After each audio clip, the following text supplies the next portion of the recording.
Hello guys. तो आ चुके हैं साइंस विद सूरज चैनल के साथ। पिछले लेक्चर में हमने इलेक्ट्रिसिटी चैप्टर चालू किया और उसमें हमने electric current and potential difference की बात करी। इस वीडियो में हम सबसे इंपॉर्टेंट टॉपिक जो कि है ओम्स लॉ। ये वही ओम है जो जादू वाला है, ऐसा मत समझना। ओम ये अलग चीज है। ओम्स लॉ, ओम्स नाम का एक बाबा था, उस बाबा ने ये लॉ दिया है और ये लॉ बहुत सिंपल सा है और सबसे इंपॉर्टेंट लॉ है क्योंकि इसी लॉ से हम आगे की चीजें को यूज में करेंगे। सबसे इंपॉर्टेंट लॉ है। पीछे के फॉर्मूलाज तो मैं मानता हूं वो भी अच्छे इंपॉर्टेंट है, बट ये ज्यादा इंपॉर्टेंट है। तो बोला क्या ओम्स बाबा ने? ओम्स बाबा ने बोला कि current flowing through the circuit is directly proportional to the potential difference. मतलब जितना भी करंट सर्किट में फ्लो हो रहा है वो पोटेंशियल डिफरेंस के डायरेक्टली प्रोपोर्शनल होगा। मतलब I is directly proportional to V। इसका मतलब क्या है कि जैसे जैसे वोल्टेज बढ़ेगा, जैसे जैसे आप वोल्टेज बढ़ाओगे या पोटेंशियल डिफरेंस बढ़ाओगे, वैसे वैसे करंट बढ़ेगा। और ये तो आपको ही पता है। कैसे? मैं आपको इसका लाइव एग्जांपल बताता हूं। आपने देखा होगा कभी घर में हम बोलते हैं कि वोल्टेज कम हो गया, तो जैसे ही वोल्टेज कम होता है जो आपकी लाइट है वो डिम हो जाती है। तो आपने देखा वोल्टेज जैसे ही कम हुआ तो करंट भी कम हुआ, वोल्टेज जैसे ही बढ़ जाता है करंट भी बढ़ जाता है। तो वोल्टेज और करंट डायरेक्टली प्रोपोर्शनल होते हैं। बट इसमें एक दिक्कत थी। दिक्कत ये थी कि जो हमारे घर बने हुए, जो हमारे इलेक्ट्रिक, जो बोल सकते हैं हमारे जो हाउसेस हैं, जो हमारे घर में सर्किट आता है, करंट आता है या वोल्टेज आता है, बेसिकली बोलूं तो वोल्टेज आता है, वो सिर्फ 220 वोल्ट ही आता है। हर घर को 220 वोल्टेज दिया जाता है। उस 220 वोल्टेज में आपके पूरे घर को चलाया जाता है। अलग अलग अप्लायंसेस लाइक रेफ्रिजरेटर, आपका बोल सकते हैं फ्रिज, एसी, बल्ब, टीवी, ये सारी चीजें। बट बच्चों आप एक चीज नोटिस करिए कि हर आइटम को, हर प्रोडक्ट को अलग अलग करंट चाहिए। मतलब आप बल्ब को जितना करंट दे रहे हो आप उतना करंट टीवी को नहीं दोगे, नहीं तो काम हो जाएगा। वहीं अगर आप अपना करंट फ्रिज को दे रहे हो, फ्रिज एक बड़ी अप्लायंस है, और अब इतना सारा करंट आप एक बल्ब को दो तो बल्ब तो ब्लास्ट हो जाएगा। तो ये चीज है। मतलब अब एक चीज समझ में आ गई कि वोल्टेज बढ़ नहीं सकता। क्यों नहीं बढ़ सकता? क्योंकि वो फिक्स है 220 वोल्टेज। तो सर ये तो दिक्कत हो गई, वोल्टेज नहीं बढ़ सकता तो आप करंट को कैसे बढ़ाओगे? सही सी बात है ना। क्या वोल्टेज नहीं बढ़ सकता तो आप करंट को कैसे बढ़ाओगे? तो इसलिए एक चीज आती है जो करंट को बढ़ाने में हेल्प करती है। वो चीज होती है रेजिस्टेंस। क्या होती है? रेजिस्टेंस। तो जैसे ही हम ये डायरेक्टली प्रोपोर्शनल का साइन हटाएंगे तो हमारा एक फॉर्मूला बनेगा R is equals to V upon I, where R stands for resistance, V stands for potential difference, I stands for current. मतलब कि अब हमारा वोल्टेज तो कम हो नहीं सकता, ना ही बढ़ सकता है क्योंकि वो तो फिक्स है, बट हमें करंट को बढ़ाना है। करंट को बढ़ाने के लिए मैं रेजिस्टेंस के साथ छेड़छाड़ करूंगा। तो ये था हमारा ओम्स लॉ, जो ये बोलता था कि current is directly proportional to voltage. And जैसे ही हमने डायरेक्टली प्रोपोर्शनल का साइन हटाया वैसे ही हमने एक R लगाया जिसका मतलब था रेजिस्टेंस। और इस रेजिस्टेंस की आपको V की ऐसा यूनिट पता है वोल्ट होती है, करंट की पता है एम्पियर होती है। वैसे ही इस R की, क्योंकि बाबा जो थे हमारे ओम बाबा, उनको ट्रिब्यूट तो देना था तो इसलिए इसकी ऐसा यूनिट रखी गई ओम, और इसका एक साइन भी है। वैसे थोड़ा सा अलग होता है कि ऐसा ही रहता है थोड़ा बहुत। तो इसकी यूनिट क्या रखी गई? ओम, क्योंकि ये ओम बाबा ने बनाई थी। अब रेजिस्टेंस का मतलब क्या होता है ये भी समझ लीजिए। रेजिस्टेंस, रेजिस्ट करना, रेजिस्ट मतलब रोकना, अपोज करना। तो resistance is the property of conductor due to which it opposes, oppose मतलब करंट को अपोज कर रहा है to the flow of current. तो रेजिस्टेंस एक ऐसी प्रॉपर्टी है कंडक्टर की जो करंट को क्या करती है? अपोज करती है, रोकती है और उसे फ्लो करवाती है। ये मतलब होता है रेजिस्टेंस का। तो हमें एक चीज तो समझ में आई कि जैसे ही रेजिस्टेंस अगर आपको बढ़ाना है, मतलब फॉर एग्जांपल आपको करंट बढ़ाना है, आपको करंट बढ़ाना है तो आपको रेजिस्टेंस को कम करना पड़ेगा। क्या करना पड़ेगा? कम करना पड़ेगा। सर ऐसा क्यों? ऐसा इसलिए बच्चों क्योंकि आप देख रहे होंगे रेजिस्टेंस और जो करंट है वो इनवर्स है। वो उल्टे हैं। मतलब फॉर एग्जाम्पल अगर मैं इसको ऐसा लिखूं, R is directly proportional to V and R is directly proportional to 1/I, तो ये इनवर्स प्रोपोर्शन होता है। मतलब आपको करंट को बढ़ाना है, आपको एक अप्लायंस का करंट बढ़ाना है तो आप रेजिस्टेंस को क्या करोगे, कम करोगे। आपको करंट को कम करना है तो आप रेजिस्टेंस को क्या करोगे, बढ़ा दोगे। ये उल्टा फंडा। वेरएज अगर V है, मतलब जैसे वोल्टेज बढ़ा रेजिस्टेंस बढ़ा, वोल्टेज कम हुआ रेजिस्टेंस कम हुआ। तो इसलिए हम रेजिस्टेंस के साथ करंट और वोल्टेज को यूज करते हैं, जो क्या कहता है, resistance is equals to voltage upon current.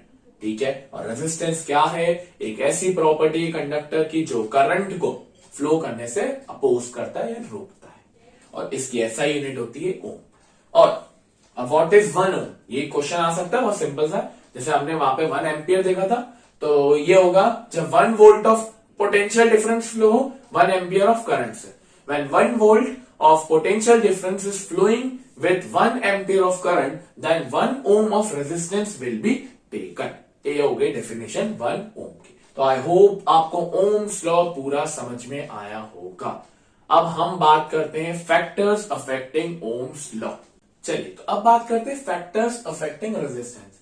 हमने ओम्स लॉ से देखा कि जो R होता है वो V/I के बराबर होता है, और अगर हमें करंट को बढ़ाना है तो हमें रेजिस्टेंस को कम करना पड़ेगा, और अगर हमें करंट को कम करना है तो हमें रेजिस्टेंस को बढ़ाना पड़ेगा। बट बच्चों, ये जो रेजिस्टेंस होता है ये ऐसे में ऐसे नहीं बढ़ पाता कि आप वैल्यू बढ़ा दो तो काम हो जाएगा। ये ऐसे कुछ चीजों पे डिपेंड करता है जिससे रेजिस्टेंस बढ़ सकता है। रेजिस्टेंस क्या होता है बच्चों, एक कांस्टेंट चीज है जिसकी कोई वैल्यू नहीं है। मतलब होती है वैल्यू, ऐसी बात नहीं है, बट हम इसे 4 तरीकों से बढ़ा सकते हैं। तो ये वो फैक्टर्स है जो रेजिस्टेंस को अफेक्ट करते हैं, और ये सबसे इंपॉर्टेंट क्वेश्चन है।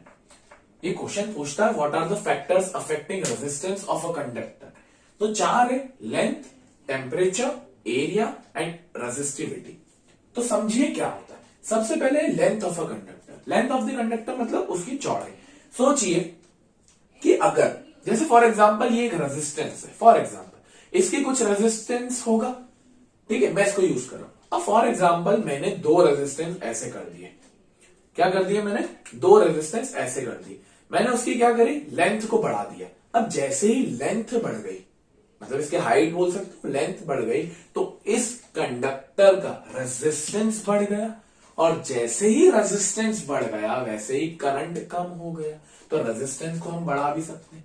कैसे, आप लेंथ को इंक्रीज करो तो रेजिस्टेंस बढ़ जाएगा, लेंथ को डिक्रीज करो तो रेजिस्टेंस कम हो जाएगा। तो resistance is directly proportional to length, ये हमें पता चला। सेकंड बात करते हैं area, area of cross section, कि उसके अंदर का मोटापा कितना है, और ये होता है इनवर्सली प्रोपोर्शनल। लेंथ होता है डायरेक्टली एक बड़ा दूसरा बड़ा, बट एरिया होता है इनवर्सली। मतलब फॉर एग्जाम्पल आप इसका एरिया कम कर दो, रेजिस्टेंस मान लो इसका एरिया कम कर दिया, तो जैसे ही एरिया कम किया वैसे रेजिस्टेंस क्या हो जाएगा, बढ़ जाएगा। और अगर एरिया बढ़ा दो, थोड़ा और मोटा कर दो उसको, ये मैंने और मोटा कर दिया इसको, इसकी मोटापा बढ़ा दिया, तो जैसे ही मोटापा बढ़ गया मतलब इसका एरिया बढ़ गया। एरिया जैसे ही बढ़ा तो इसका रेजिस्टेंस क्या हो जाएगा, कम हो जाएगा। तो ये समझ में आया कि रेजिस्टेंस क्या होता है, इनवर्सली प्रोपोर्शनल किसके, एरिया के। एरिया बढ़ा तो रेजिस्टेंस कम हो जाएगा, एरिया कम हुआ तो रेजिस्टेंस बढ़ जाएगा।